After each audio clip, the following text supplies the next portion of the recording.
You were listening to a Nerd Room podcast, a member of the Star Wars Commonwealth Podcast Network. Be sure to check out more from the Star Wars Commonwealth on the web at starwarscommonwealth.com and take your first steps into a larger world.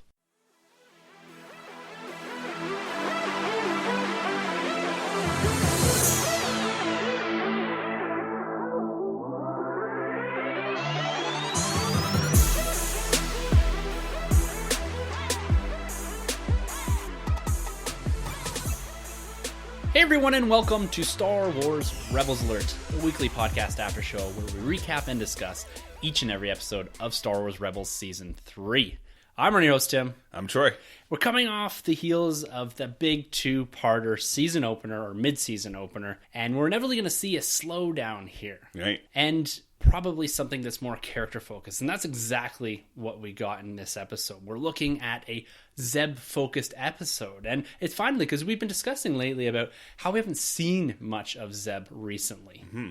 And we got in some nice droid focus here as well, some interaction with AP5. This is probably one of his biggest episodes yet. Yeah, because we haven't seen him in quite some time, right? No, he's kind of been in the background, but I like this really sassy droid. He's kind of an amped up OCD C-3PO, right? Yeah. I really like this droid. I was a bit worried that this was going to become one of those filler episodes. Yeah. It's what we've seen almost pattern-wise coming out of this, is we have these big Kraken openers, and we're followed by something that slows down, that lulls. But I think this episode, at the end, is successful in driving forward the overall narrative of Rebels. Yeah, it definitely picks up towards the end there. So the focus of this episode is, like I said, around Zeb. And it's around these probe droids that were sent down to investigate and to look for the Rebel base. Very reminiscent at the start here of Empire Strikes Back, right down to the music. Yeah, the score once again. Yeah, just killing it here. And there's actually a lot of nods to Empire, I feel, throughout this episode in relation to those probe droids. There is Callus acknowledging the fact that they can't go chasing every single little lead that they see. Very reminiscent of Empire. Right. As well, one of the Rebels referring to the probe droid as a meteor. Oh, I didn't catch that one. Okay, yeah, cool. So it's really cool that they're kind of nodding a lot in this episode to Empire. One of my favorite, if not my favorite, Star Wars movie. That's awesome. It's cool too. That's interesting because the writer actually of this episode was actually the original writer of Rogue One script. So, oh, really? Yeah. He's done a couple work in the past too on this show, so that's kind of neat. So he's all that attention to detail. Yeah. What did you think of this droid here that exit the probe upon crashing on the planet here? Yeah, this droid's something else, man. This is McQuarrie's art come to life, right? Love that they threw that in there. Yeah. Rebels has really done well with adapting that McQuarrie art. Like Zeb, even another big focus in this episode is the McQuarrie Chewbacca. Exactly. So you got the original concept Chewie versus the original concept C-3PO. What can you ask for, right? Yeah, you can't ask for more than that. Yeah. So yeah, no, the droid was great. I was a little shocked to see how he had like that transformation. I didn't really see that coming along, especially because, like we just mentioned, that concept art, I was like, okay, that's the droid we're going to get throughout the whole episode. So when he transformed into that Grievous looking kind of foot soldier that we mentioned from last episode, I was like, okay, this is cool. And he threw down. He held his own against Zeb. That's actually a pretty good fight scene we got there. It was really cool how he held his own against him. Right? Yeah. It's like you look at the droid that walks out there and you're thinking to yourself, what's really going to happen here? And then he kind of transforms. It looks awesome. Exactly. Yeah. So the episode focuses in on Zeb, and he's kind of left here. This kind of feels a bit reminiscent of a bottle episode, as it's called on TV, where the whole crew finds an excuse to leave the base. They're going on a trading mission, and there's a nice nod to, or an appearance by, Hobby and Wedge as well in their A-Wing gear. Yeah, right. Which I love because it's lining up. I'm quite certain we're going to get an episode with Wedge crashing on that volcano. Oh, I hope so. You mentioned that, I think, last episode, actually. I really hope we see that because you said that takes place in Aftermath, or at least we hear about that story in Aftermath. Yeah, he talks about that story in Aftermath, but this is one of his first missions, flying the A-Wings before he gets into the X-Wing. Oh, see, like that would be a filler episode I'd love to see. Kind of just get away from the main story and just give us like a Wedge story. Yeah. That'd be brilliant. I love that too. Like seeing Wedge and just going into a bit more focus in on him. Like I think that would be great. So cool. If we're going to go sideways with a couple filler episodes in this season, I agree. Wedge is the way to go. For sure. So Zeb's left behind on the base, seemingly by himself. And they almost go on this kind of short adventure. Again, this is where it falls into the somewhat of that trap of lulling a bit, is that there's a lot of interaction between the droids and Zeb. And that's where I think it could have fallen apart. Yeah. But the whole interaction there is absolutely fantastic. Yeah, and I think I have to give that up to AP5. Yeah. Yeah, because he keeps you engaged the whole time. I really want to hear every little one-liner he has towards Zeb, because he's just on his case. Right? Yeah. Yeah, I love the interaction. And too with Chopper, they're both these really sassy droids. Even the interaction with the actual droid, the infiltrator droid, once they get fighting. AP5 is kind of in the back there poking up and down. Right. And it's really fun seeing Chopper as well interact with this infiltrator droid. He's kind of running around in his one wheel there. And I thought it was a lot of fun, the episode. Like, it does drive forward the narrative a bit, but it doesn't, I don't think, fall victim to a filler episode, because I felt myself really engaged in this because of the droids. But also, we made a prediction last week on the Nerd Room podcast. We went through the mid-season trailer, and we both are thinking, and Troy threw this out earlier last year, and this kind of rattled around back in my head, that we both think that Zeb is going to be the one that dies in this season. He's going to be the sacrifice to Thrawn, if you will. Yeah.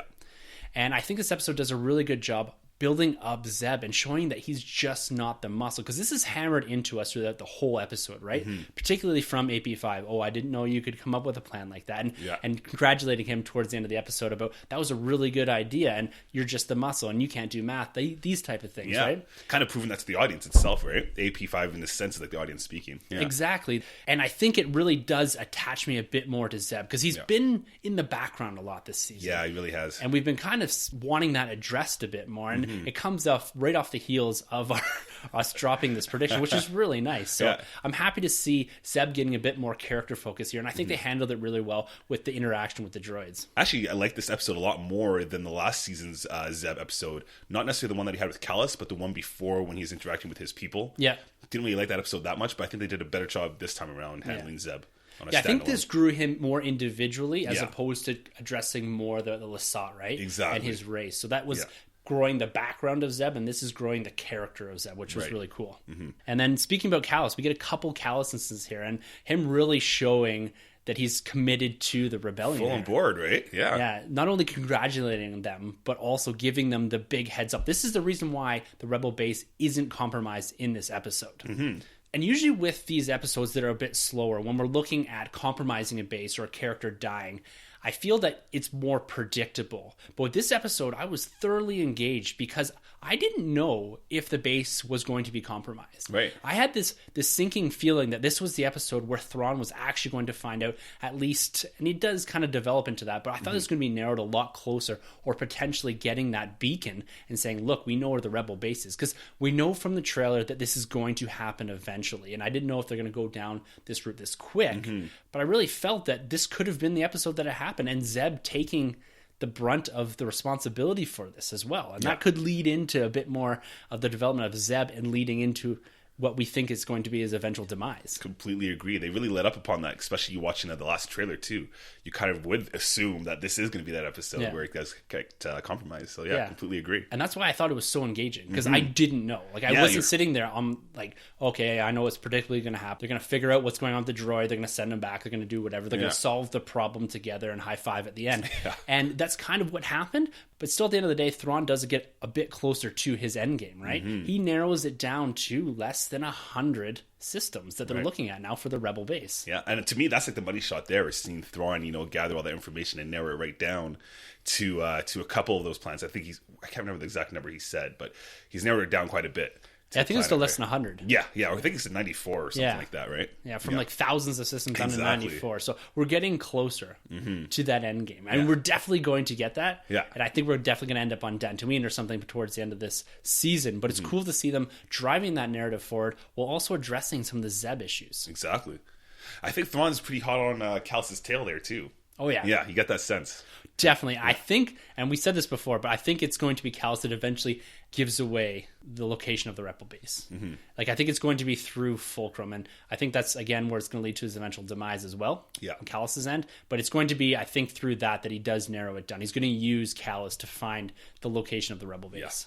So Zeb and his two droid cronies are able to successfully send this infiltrator droid back to a Star Destroyer and destroy a Star Destroyer. Yeah. Which is a pretty cool scene. That's a big deal. That's a really big deal. I didn't think they're going to go that route. I didn't think they're going to show it, too. Yeah. Again, that shows Disney XD's, they're getting a little violent. Yeah. They're stepping into some territory. And going back to Lords of the Sith, like, spoilers, I guess, but they do take out a Star Destroyer. But the way they do it in this is pretty easy. Yeah. Yeah, so I kind of feel bad for the guys, the Free Ryloth movement, because they had a hard time doing what these rebels just did in no time. So, good stuff. And tying in a bit Lost Stars, too. Like, one of the implications of destroying a Star Destroyer like that is that there's thousands, if not tens of thousands of people on these ships, right? And that's something that's never really thought about, I think, in the Star Wars universe until I read Lost Stars, was how many people actually die when a Star Destroyer blows up. Like, we cheer because we're always cheering for the rebels. Yeah. But you think of the implications for the humans on board. Like, I think we're not meant to really rattle that around in our brains or really grasp onto that because they're the evil empire in that. Yeah. But it's interesting thinking about that, because that's the first thing I thought of was like,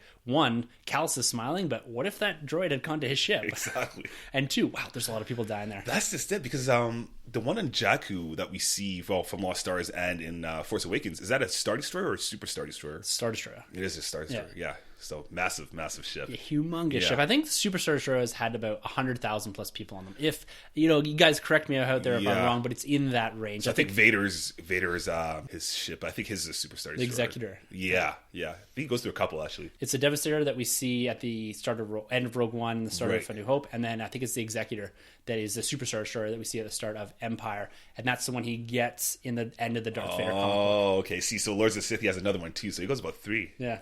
Wow. Nice. Cool. Vader. Yeah. So there's not a lot more to talk about this episode. It was very heavily Zeb focused. Do you think it was successful in driving Zeb's character forward and giving you a little bit more? Yeah, I really do. It's cool to see Zeb hold his own more so, and kind of do have some interactions outside of the Rebels crew that we're used to seeing him have. We didn't get any of the bantering between him and Ezra, so it was really cool to get away from that and still further the story down the road for the bigger story arc this season. Yeah. I have to agree. I think it showed a little bit of vulnerability too there with Zeb, because he was very reluctant in contacting Hera to admit his mistake. That was a big scene. I like that. It was. Yeah. And I think it really pushed that Zeb really cares about what his crew thinks about him. And he's really attached to the rebellion. Of course, we knew all that, but it's nice to see that happening. And we do always have these more antagonistic relationships with Zeb and the other crew members, but he does really respect Hera. Yeah. And you really see that in this episode. So overall, I think it was a pretty successful episode. Like I said before, it drove the narrative forward. I liked what we had with Zeb, and I liked the interaction with the droids, and the action sequences were really well done in this too. Really well animated. Yeah, I love those scenes. That droid was powerful. He's fierce. Yeah, even more powerful than those. What were those other big droids that we saw recently that were protecting the sentry droids? Yeah, that's right. This reminded me a bit more of 000 from the comic books, from the Dr. Aphra series, the Vader series, right? Yes, kind of this, unhinged protocol droid that's got all these secret hidden weapons and all that. That's right. Yeah, especially in the Vader Down. Yeah. Right? When he has all those go-go gadgets, you could say. Yeah. So in all, I wouldn't call this a filler episode. I think it falls maybe into that bottle episode just because we didn't have the whole crew there. But it's very successful, I think, overall. It's much better than the Iron Squadron and the Lothar job. I think it really does drive home what it wanted to. And coming off the back end or off the heels of those two bigger episodes, I think it is a lull, but it's an appropriate lull. And I feel like that we're going to get a couple more of these episodes, these character-driven episodes. It looks like next week we're going to get more into this Sabine story. Right. Yeah, the Dark Saber, I think it's called, right? Yeah, I'm really looking forward to that episode. Yeah. Any predictions? I don't know. I mean, obviously we're going to see Sabine's mom, or possibly not her mom. Like, we're all led to think it's her mom. Maybe it's someone else. But we're getting some cool sequences. I can't wait to see us go back to a Death Watch, I believe. 'Cause I don't think it's necessarily Mandalore, that snow planet. I think it's just a Death Watch's like headquarters. So big things happening that season, or that episode.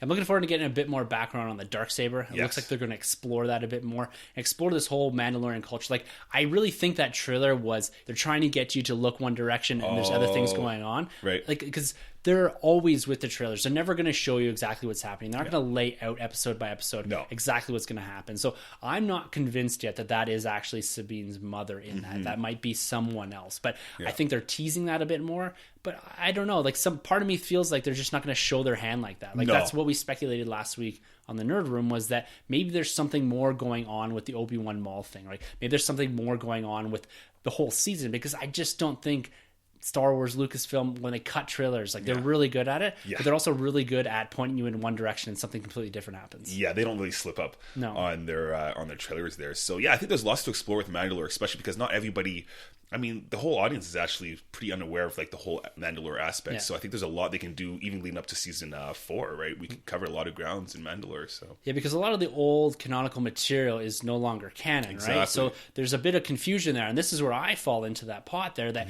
I'm not completely familiar with what's going on and the different tribes or whatever you want to call them. That's what I'm looking for them to explore a bit more and explain a bit more and get me a bit more engaged in these episodes, because I'm really wanting to see Sabine develop a lot more. And I agree with you, and you've been calling this for like the last 2 years, is that Sabine is going to be the big character coming out of the back end of this season. I really think so, yeah. And I think this is the start of a massive arc. Like, we've seen the start of it, but I think this is when it's going to really kick into high gear with Sabine. This looks like, I don't know if it's in this episode or not, but she's going to be fighting with the Darksaber, the lightsaber. Yeah, that's right. So come on, like, we don't get to see many people that aren't Jedis fighting with lightsabers, right? Exactly. Yeah, she's a warrior, man. I can't wait to see what they have in store for us with Sabine. All in all, really great episode. I felt myself really engaged. The animation is continuing to kill it. The score, off the charts. Always. Absolutely love it. Love the nods to the OT. Love the odds of McQuarrie art. Yeah. Fantastic episode. Yeah, I agree with you 100%. The McQuarrie art sold me. And the last scenes there with Callus and Thrawn, I always really enjoy their chemistry and their scenes together. So can't wait to see more. Yeah, I didn't think we were going to get that last Thrawn scene. No, I didn't think so. That kind of saved the episode a bit. So I did appreciate this episode, but that really just put this episode a little bit higher than what I thought we were getting into. Yeah, it definitely drove that narrative. It really did. All right, guys. Well, short episode this week. It was a rather condensed episode, so a rather condensed after show. Yeah. And if you'd like to be a part of our after show, make sure to email us at thenerdrm@gmail.com. Hit us up on our YouTube page. We got a couple comments, and I apologize to those people that have left comments. We haven't answered them. It's been a crazy couple of weeks, but we will get to them. And I appreciate the listener correcting me on the cycle, what it actually is. Oh, okay. So how's that work? What's the cycle? Looks like one rotation of a planet. Oh, it's like a day. Yeah, a day, basically. Cool. But depending on what planet you're on, like a day on Earth is different than a day on Jupiter. It's different than a day on Pluto, right? It's all about the length of time to do one full rotation. Right. So it's kind of confusing because it's not consistent planet to planet. So I don't know if there's like a much larger cycle term for the Star Wars universe itself, for the galaxy. Cool. Well, shoot. Well, thanks for letting us know out there. Yeah. Good stuff. And you always get us on Twitter. Our Twitter handles are at the end of the episode. And please send your comments, questions, speculation. We always love hearing from the listeners. Always, guys. We're hungry for your theories. We love talking Star Wars. So please hit us down below and let us know what you thought of this episode and more theories to come. And we're going to be back next week to talk Trials of the Darksaber. And it looks like we're getting a two-parter arc or two-parter episode, because the following episode is called Legacy of Mandalore. Nice. So we're going to be getting a lot of the Sabine story in the next couple of weeks. I'm really looking forward to discussing that here on Star Wars Rebels Alert. Can't wait, guys. All right, guys, until next week for Star Wars Rebels Alert, I'm Tim. I'm Troy. Ahsoka!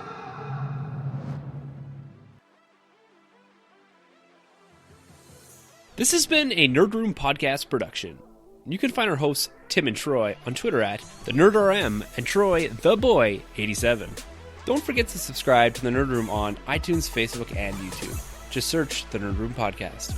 Be sure to head over to StarWarsCommonwealth.com to find other podcasts on the Star Wars Commonwealth Podcast Network, including Talk Star Wars, Generation X-Wing, Tumbling Saber, Rogue Squadron Podcast, and the Skyhopper Podcast. Follow the Star Wars Commonwealth on Twitter at SW Commonwealth and take your first steps into a larger world.